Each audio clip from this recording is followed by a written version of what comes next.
Sejarah Papua dari tahun 1900 sampai sekarang.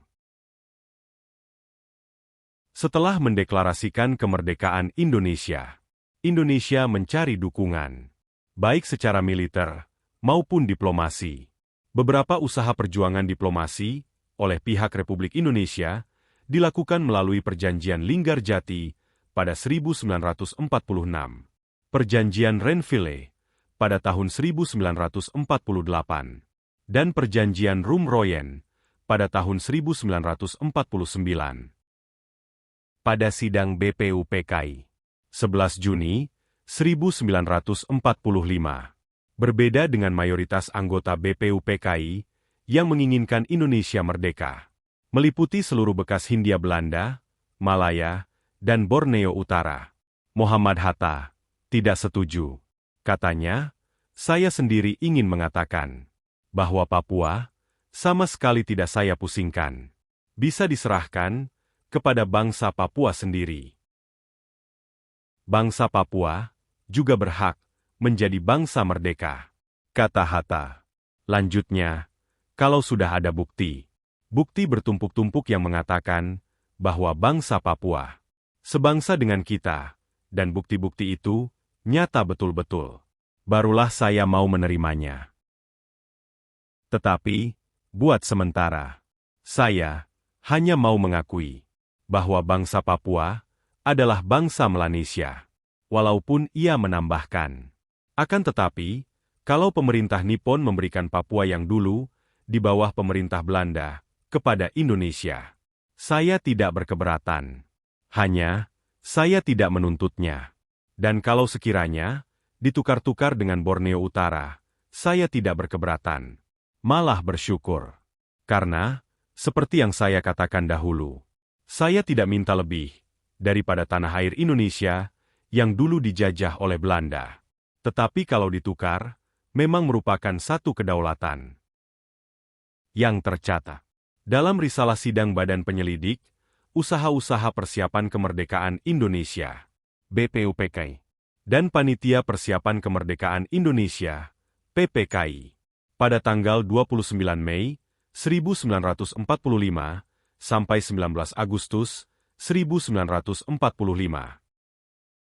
Dengan demikian, hingga pada tahun 1956, Papua yang meliputi wilayah jajahan Belanda dan bukan meliputi Papua Nugini yang dijajah Inggris, berada di dalam lingkup Provinsi Maluku. Cikal bakal pemerintahan Provinsi Irian Barat adalah didirikannya Lembaga Biro Irian dengan keterlibatan Silas Papare, Majmud Singgirei Rumagesan, dan Van Abubakar Westplat. Tahun 1945, oleh Residen J.P. Van Echout, dibentuklah Sekolah Bestur. Di sana, ia menunjuk Atmo Prasojo dan mantan tahanan di Guli menjadi Direktur Sekolah Bestur untuk mendidik kaum terpelajar Papua. Sementara itu, Atmo Prasojo menggunakan posisinya untuk membujuk murid-muridnya bahwa pemerintah Belanda adalah penjajah, dan upaya pemerintah Belanda adalah upaya melanjutkan penjajahan di Papua. Maka, ia meminta kaum terpelajar harus ikuti kemerdekaan Indonesia. Beberapa murid yang setuju melakukan pertemuan tertutup di Tobati, Hollandia, untuk melawan upaya pemerintah Belanda, turut dibicarakan penggantian sebuah nama oleh Frans Kaisepo selaku ketua panitia. Kemudian, mengambil sebuah nama, yaitu Irian, dari sebuah mitos, Manseren Koreri, sebuah legenda yang dikenal luas oleh masyarakat Biak, yaitu Irian. Pada perkembangan selanjutnya, nama Irian menjadi akronim untuk ikuti Republik Indonesia Anti-Nederlands sebagai kampanye menentang pemerintah Belanda. Pada bulan Desember 1945, direncanakan pemberontakan terhadap Belanda pada tanggal 25 Desember, yang berpusat di Kampung Harapan, yang dipimpin Atmo Prasojo dan murid-muridnya, beserta beberapa anggota KNIL, Batalion Papua, dan mantan Heiho. Namun, pemerintah Belanda mengetahui rencana.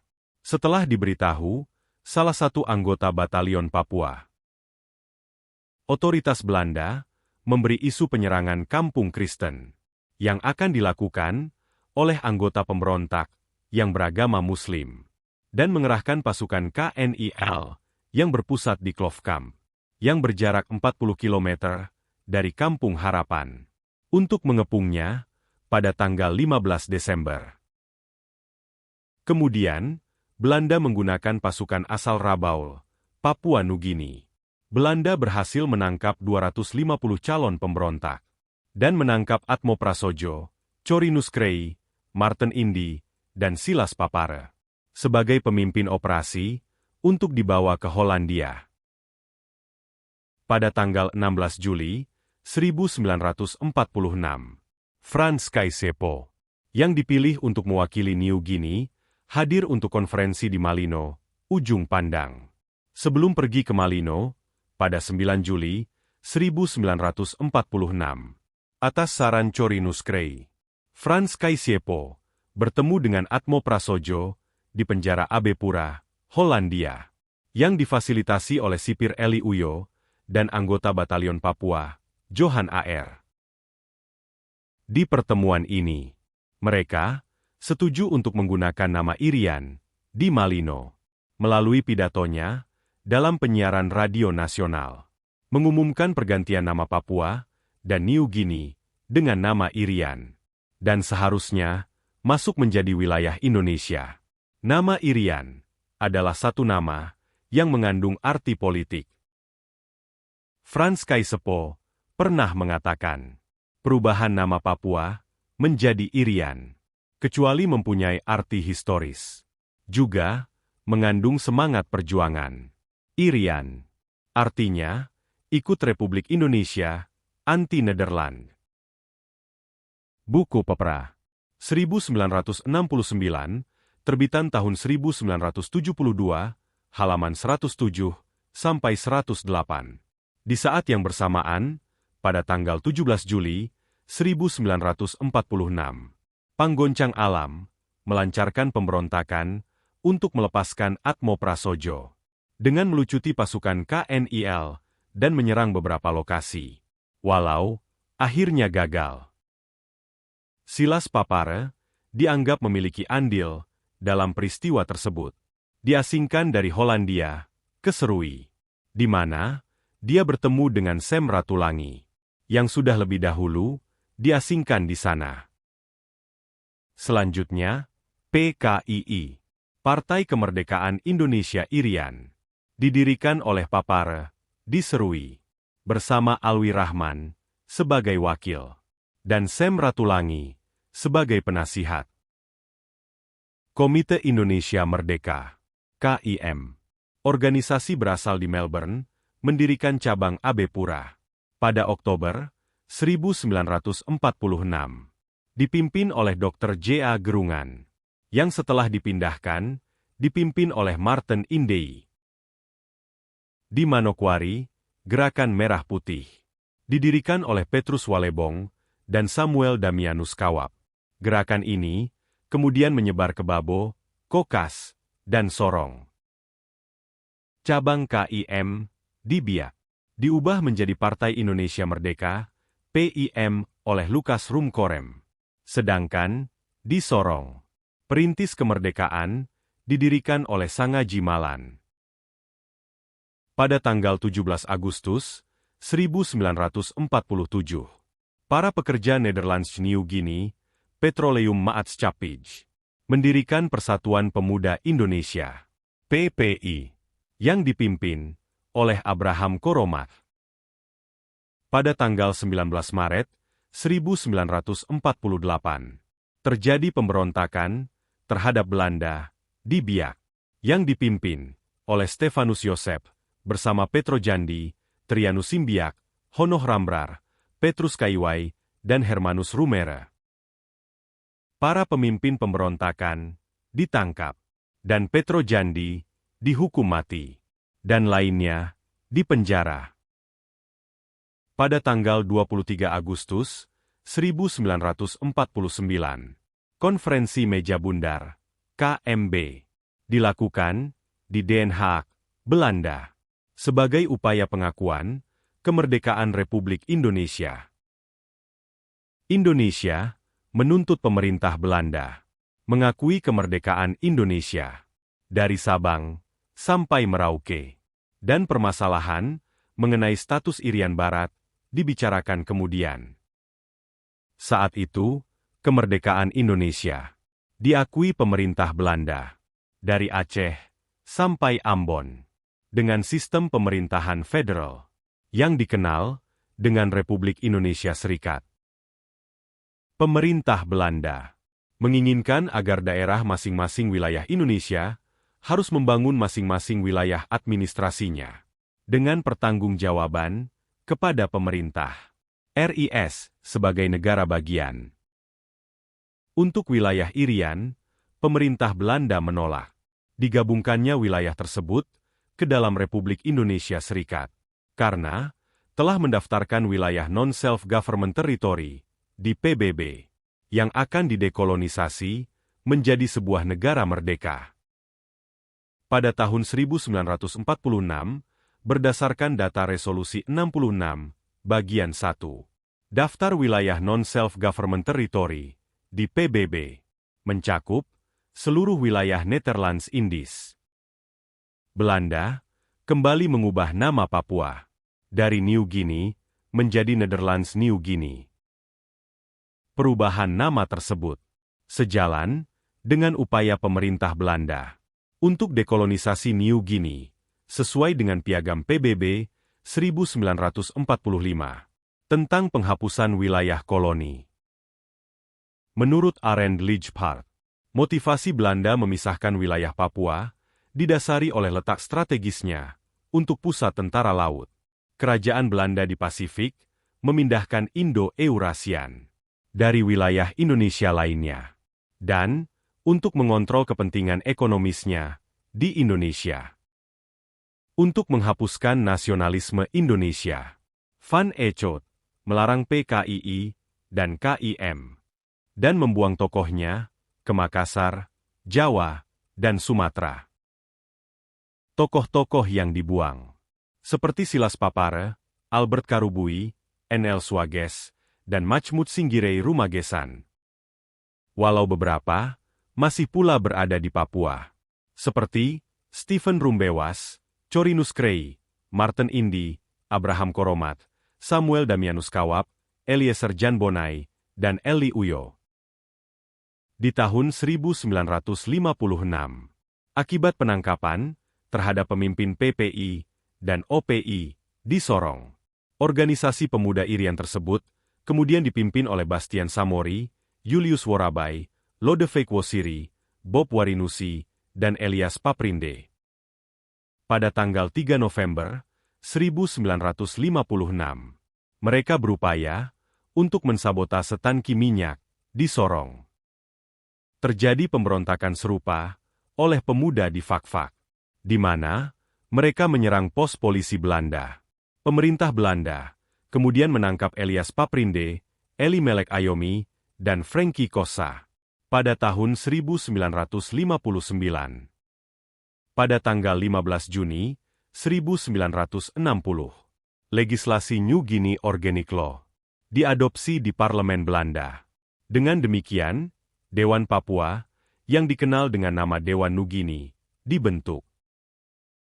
Di dalam kegiatan Dewan ini, salah satunya adalah mengkaji sejarah dan budaya Papua, dengan membentuk Dewan Adat Papua, termasuk pembentukan partai politik Papua, serta mengizinkan keterlibatan partai politik Papua dalam pemilihan Dewan Papua atau New Guinea.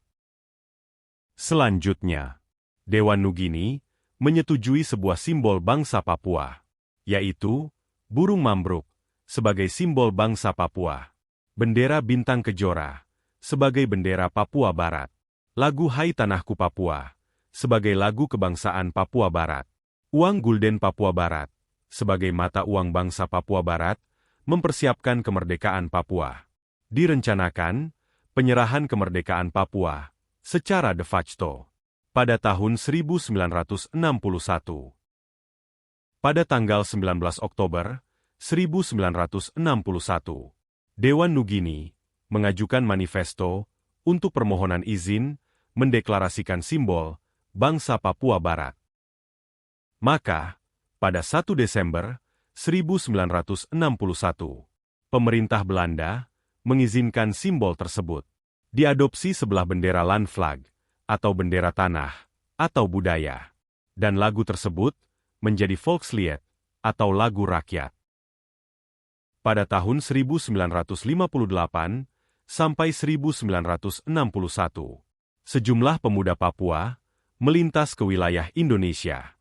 Mereka diterima dan mendapat pelatihan militer dalam rangka upaya perebutan kembali dari pemerintah Belanda. Beberapa tokoh terkenal berikut: J.A. Dimara, Beni Torei, Marinus Imburi, Zadrak Rumbobiar, Melkianus Torei, dan Metusalim Fimbai. Di Jayapura dan Manokwari, melaksanakan upacara deklarasi kemerdekaan Papua Barat secara de facto dan secara de jure. Dipersiapkan untuk tahun 1969 nanti, sesuai dengan rencana pemerintah Belanda yang akan memberikan kemerdekaan bagi Netherlands New Guinea dalam daftar wilayah dekolonisasi atau wilayah non-self-government territory di PBB, dan ditangani oleh Badan Dekolonisasi PBB yang dikenal dengan Tim 24. Pada tanggal tersebut, semua masyarakat Papua dan pegawai pemerintah Belanda mengikuti acara deklarasi simbol bangsa Papua, sekaligus deklarasi kemerdekaan Papua Barat. Saat itu, lagu kebangsaan Papua Barat dan lagu kebangsaan Belanda dinyanyikan saat pengibaran bintang kejora di samping bendera Belanda sebagai deklarasi kemerdekaan Papua Barat. Tanggal 15 Agustus 1962, dilakukan perjanjian New York yang dimediasi oleh Amerika Serikat, yang berisi penyerahan Papua bagian barat dari Belanda melalui United Nations Temporary Executive Authority atau UNTEA kepada Indonesia. Sedangkan United Nations Temporary Executive Authority atau UNTEA, sebuah badan khusus yang dibentuk PBB untuk mengawasi Act Free Choice di Papua, yang pada tahun 1969 menggunakan dua nama untuk Papua, yaitu West New Guinea dan West Irian. Saat itu, delegasi Indonesia dipimpin oleh Subandrio dengan perwakilan asal Papua, meliputi J.A. Dimara, Albert Karubui, Fritz Kirihio, Silas Papara, Martin Indei, dan Efraim Somisu. Pada tanggal 14 Juli sampai 2 Agustus 1969, untuk menentukan status daerah bagian barat, Pulau Papua, antara milik Belanda atau Indonesia. 1025 laki-laki dan perempuan dipilih menjadi delegasi wilayahnya dan secara aklamasi memilih bergabung dengan Indonesia. Kritik menyebutkan, militer Indonesia lah yang memilih dengan paksaan. Berikutnya, nama Papua atau Netherlands New Guinea diganti menjadi Irian Barat sejak 5 Mei 1963, saat wilayah ini diserahkan dari Belanda ke dalam negara Republik Indonesia. Pada tahun 1967, kontrak kerjasama PT Freeport MC Moran dengan pemerintah Indonesia dilangsungkan oleh Soeharto setelah ditolak oleh Soekarno. Dalam kontrak ini, Freeport gunakan nama Irian Barat, walau secara resmi Papua belum menjadi provinsi di Indonesia.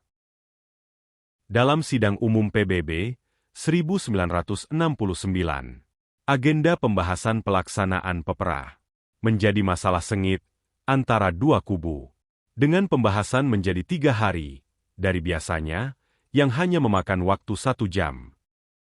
Kelompok Pan-African yang terdiri dari negara-negara Afrika dan Amerika Latin menolak dan menuntut pelaksanaan ulang dengan one man, one vote. Bukan dengan cara musyawarah Indonesia yang dipakai dalam PEPRA. Sedangkan, negara-negara Asia mendukung Indonesia. Sidang diskor 1 minggu, dan Indonesia memperoleh dukungan sebanyak 53%. Papua adalah bagian negara Indonesia. Setelah dilakukannya penentuan pendapat rakyat atau PEPRA tahun 1969. Kemudian, pada tanggal 1 Maret 1973, sesuai dengan Peraturan Nomor 5 tahun 1973, nama Irian Barat resmi diganti oleh Presiden Soeharto menjadi nama Irian Jaya. Memasuki era reformasi, sebagian masyarakat menuntut penggantian nama Irian Jaya menjadi Papua. Presiden Abdurrahman Wahid memenuhi permintaan sebagian masyarakat tersebut. Dalam acara kunjungan resmi kenegaraan Presiden, sekaligus menyambut pergantian Tahun Baru 1999 ke tahun 2000, pagi hari tanggal 1 Januari tahun 2000, dia memaklumkan bahwa nama Irian Jaya saat itu diubah namanya menjadi Papua, seperti yang diberikan oleh Kesultanan Tidore pada tahun 1800-an.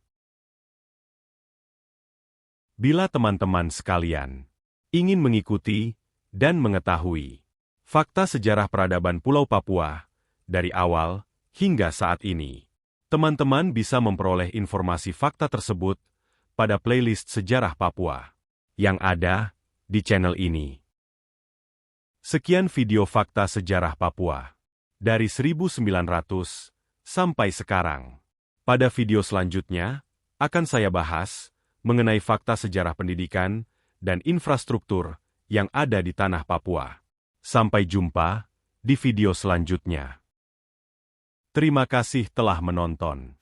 Jangan lupa like, komen, dan subscribe, agar sobat sekalian tidak ketinggalan informasi terupdate tentang fakta yang ada di seluruh dunia, terlebih khusus yang ada di Indonesia.